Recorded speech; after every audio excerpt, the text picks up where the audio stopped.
Isa namang madugong engkwentro nga po ang naganap sa pagitan ng PNP Special Action Force at MILF sa Mamasapano, Maguindanao. Eksklusibong nakuna ng GMA News ang pagkuha sa mga sugatang miyembro.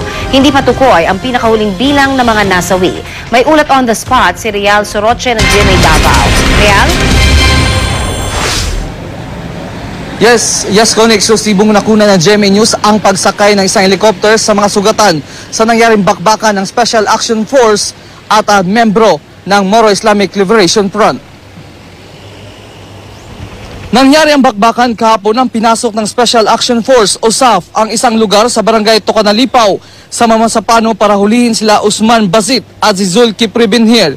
Kinilalang mga sa series na pagbomomba at may patong sa ulo ng 5 milyong dolyar at nakastretcher ang isa sa habang inialalayan sa paglakad ang dalawa at yung dalawa nakasunod pa at sa ngayon ay patuloy pa rin nating inaantabayanan ang pahayag ng panig ng kapulisan dito. Sa ngayon ay andito tayo ngayon sa 6th Infantry Division dito sa Awang Cotabato para sa isang press conference para sa pahayag ng kapulisan sa naturang insidente sa bakbakan ng Special Action Force at Moro Islamic Liberation Front.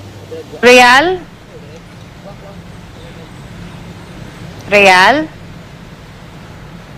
Alright, maraming salamat Real Soroche ng GMA Davao.